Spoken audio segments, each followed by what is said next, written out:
কোরবানি কবুল হওয়ার শর্ত 4টা। 1 নম্বর হালাল পশু হওয়া। কি পশু? হালাল পশু।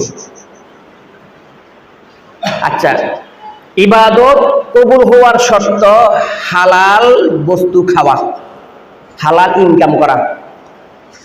ঠিক না বেঠিক?